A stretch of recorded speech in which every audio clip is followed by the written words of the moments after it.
अस्सलाम वालेकुम, मैं हूं अरहम खान। आप देख रहे हैं आज़ाद डिफेंस। हिस्ट्री में एक बड़ा यूनिक इवेंट गुजरा है कि अमेरिका ने वेनेजुएला में अपनी फोर्सेस उतारी और वहाँ के जो सदर हैं उनको वो साथ ले गए। अमेरिका ने ये स्टेप क्यों उठाया, ये जो ओवरऑल सिचुएशन है, इसको आज हम डिस्कस करेंगे डिटेल में। हमारे साथ मौजूद हैं दिफाई तज्जियाकार अहमद हसन साहब, उनको वेलकम करेंगे। अस्सलाम वालेकुम, कैसे हैं आप? जी वालेकुम सलाम, अल्हम्दुलिल्लाह perfect, thank you so much. Sir, इस इवेंट को हम हमारे लिए सम अप कीजिए, एनालाइज कीजिए। लोग अभी भी शॉक में हैं कि आप एक मुल्क में अपनी फोर्सेस उतारते हैं और उसके बाद उनके सदर और उनकी अहलिया को आप लेकर चले गए हैं। अब उनको न्यूयॉर्क भी पहुंचा दिया गया है, वहां पर उनकी मकामी अदालत में भी उनको पेश किया जाएगा। इस सारी सिचुएशन में अमेरिका क्या करना चाह रहा है? अच्छा देखें, इसमें ये मेरे लिए तो इतना कुछ खास शॉकिंग नहीं है कि जो अमेरिका ने Venezuela, it was in the making, इस तरह का कोई इवेंट होना था। हाँ, जो ऑप्टिक्स अमेरिका ने ऑप्ट किए हैं कि जिस तरीके से उन्होंने निकाला और हेलीकॉप्टर के अंदर प्रेसिडेंट को, उनकी वाइफ को अमेरिका लेके गए, तो ये जो ऑप्टिक्स उन्होंने अडॉप्ट किए हैं, ये काफी जो है इसके पीछे जो मैसेज है वो बहुत इंपॉर्टेंट है। अमेरिका ने ऐसा क्यों किया? There is a background. जो लोग इंटरनेशनल रिलेशंस को समझते हैं वो पिछले काफी अरसे से ये परसीव कर रहे थे, प्रेडिक्ट कर रहे थे कि वेनेजुएला को लेके अमेरिका कोई बिग एक्शन करेगा। उसकी वजह यह है कि वेनेजुएला अमेरिका के करीब तरीन सिक्योरिटी ऑर्बिट में आता है और अमेरिका का एक पुराना डॉक्ट्रिन है जिसको मॉनरो डॉक्ट्रिन कहते हैं। मॉनरो डॉक्ट्रिन ये कहता है कि हम अमेरिका के अंदर, यानी अपने हेमिस्फीयर में, अपने घर के करीब जो है, हम कोई फॉरेन इन्वॉल्वमेंट बर्दाश्त नहीं करेंगे। वेनेजुएला के अंदर ये हो रहा था कि वेनेजुएला में चाइनीज इकोनॉमिक इन्वेस्टमेंट बहुत ज्यादा होती चली जा रही थी, specially for the past 5 years। Last 3 सालों से रशिया की मिलिट्री जो एंगेजमेंट है, यानी रशिया बहुत ज्यादा मिलिट्री इक्विपमेंट जो है वेनेजुएला के साथ शेयर कर रहा था डिफेंस को लेके। और तीसरा इंपॉर्टेंट फैक्टर एक और भी है कि ईरान की वहां पे बहुत ज्यादा इन्वॉल्वमेंट शुरू हो चुकी। तो जाहिर है America perceived it as a threat. अब एक इसकी ये पिक्चर है, दूसरा इसको आप कॉन्टेक्चुअलाइज करें अमेरिका के इन्फ्लुएंस के साथ जो कि पूरी दुनिया के अंदर फैला हुआ था। वॉर ऑन टेरर के नाम पे 2001 ऑनवर्ड्स अमेरिका ने अपना मिलिट्री इंफ्रास्ट्रक्चर पूरी दुनिया में एक्सपैंड किया, पूरे मिडिल ईस्ट के अंदर सिक्योरिटी गारंटीज, और फिर उसके बाद जंगें जो थी वो हुई। अमेरिका ने यूरोप के अंदर अपना इन्फ्लुएंस बहुत ज्यादा एक्सर्ट किया। आपने देखा यूक्रेन रशिया की वॉर में बाइडेन के दौर में अमेरिका किस तरह एक्टिवली एंगेज कर रहा था रशिया के खिलाफ। फिर उसके बाद अमेरिका ने रशियन इन्फ्लुएंस को और चाइनीज इन्फ्लुएंस को अफ्रीका में काउंटर करने के लिए वहां पे भी बहुत ज्यादा अपना इंफ्रास्ट्रक्चर डेवलप किया। सो डोनाल्ड ट्रंप के आने के बाद हुआ ये कि अमेरिका के अंदर एक सोच बहुत ज्यादा जान पकड़ने लगी, जो ये कहती है कि अमेरिका ने क्योंकि अपने आप को इतना ज्यादा ओवरस्ट्रेच कर लिया है पूरी दुनिया के अंदर, इस वजह से अमेरिका इकोनॉमिक क्राइसिस का शिकार है। $38 ट्रिलियन का अमेरिका के ऊपर कर्जा चढ़ चुके, जो कि तारीख में सबसे ज्यादा है। और अमेरिका अगर अपनी ताकत को अपने रीजन के अंदर कंसोलिडेट नहीं करता, यानी मॉनरे डॉक्ट्रिन पे वापस नहीं आता, तो फिर अमेरिका डिसइंटीग्रेट हो जाएगा। सो अमेरिका ने, क्योंकि इनकी मिडिल ईस्ट के अंदर सिक्योरिटी गारंटीज डिस्टर्ब हुई जब कतर के ऊपर हमला किया इसराइल ने, इनकी यूरोप के अंदर भी डोनाल्ड ट्रंप बाकायदा तौर पे कह चुका है कि यूक्रेन की जंग का जो मसला है वो यूरोपियन कंट्रीज ने करना है, अमेरिका का उसके साथ कोई लिंक नहीं है।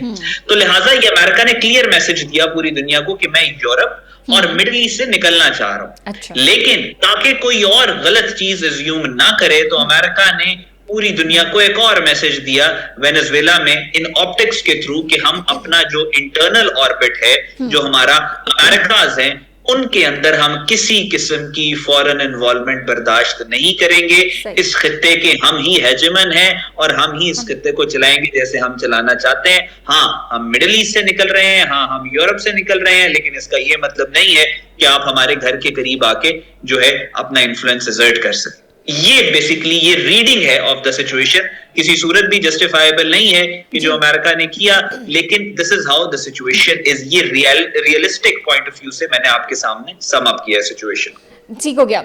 अच्छा सर, 2-3 और ममालिक हैं, क्यूबा, कंबोडिया और मैक्सिको, उसको भी धमकी दी गई है। इवन ईरान को भी कुछ दिन पहले हमने देखा कि जिस तरह से धमकी आमेज लहजा जो है वो इस्तेमाल किया गया। तो आप समझते हैं कि ये जो हीट है ये मजीद बढ़ेगी?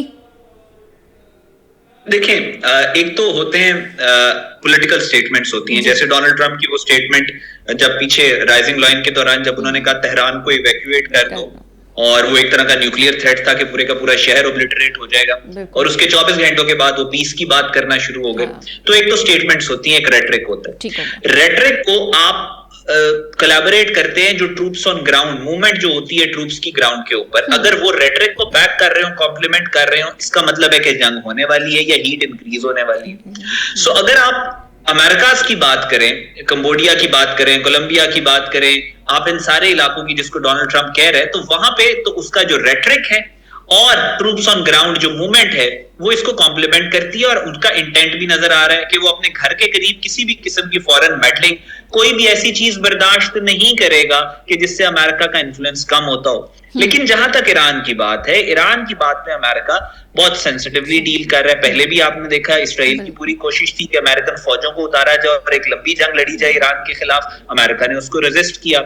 उसके बाद इन्होंने जब ये कहा कि हम गाजा के ऊपर जब इन्होंने कहा हम वेस्ट बैंक को अनेक्स कर लेंगे, तो मार्को रूबियो ने इसराइल में खड़े होकर बड़ा सख्त बयान दिया कि ये एब्सर्डिटी है, इसके अलावा और कुछ नहीं है। सो एक लार्जर अम्ब्रेला है कि अमेरिका मिडिल ईस्ट से निकलना चाह रहा है। जो स्टेटमेंट आई है ईरान को लेके, इसको आप अभी just too early to comment on it, लेकिन मुझे ये एक पॉलिटिकल स्टेटमेंट, एक ब्लफ कह ले, वो लगता है। मुझे ऐसा नहीं लगता कि America actively troops on ground जो है वो डिप्लॉय करेगा और ईरान के ऊपर कोई हमला करेगा या फैसिलिटेट करेगा अपने ट्रूप्स की शक्ल में इसराइल की पॉलिसी को ईरान के खिलाफ। हाँ, वो जो बैकएंड के ऊपर रहकर अगर कुछ करे तो करे, लेकिन एक्टिवली वो ईरान के खिलाफ मेरा नहीं ख्याल के अफोर्ड कर सकता है, और मेरा ये भी नहीं ख्याल कि उसको वो बरूए कार ला सकता है।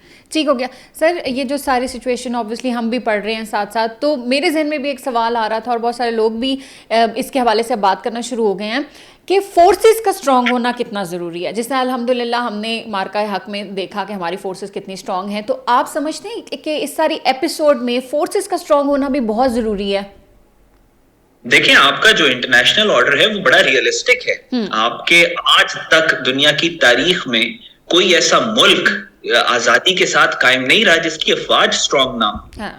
आपने देखा है कि किस तरीके से यूक्रेन, आपका यूक्रेन का हाल आप देख रहे हैं। अगर यूक्रेन अपने न्यूक्लियर बॉम्ब्स ना देता, क्या इस तरीके का हाल होना था यूक्रेन का? बिल्कुल। वो ज़ेलेंस्की जो है, उनका जो प्रेसिडेंट है यूक्रेन का, वो किस किस जगह के ऊपर उसको बुला के जलील नहीं किया गया, किस किस वर्ल्ड लीडर ने उसकी बेइज्जती नहीं की। उसकी वजह क्या है? उसकी वजह यह है कि यूक्रेन ने अपनी सिक्योरिटी पे कॉम्प्रोमाइज किया।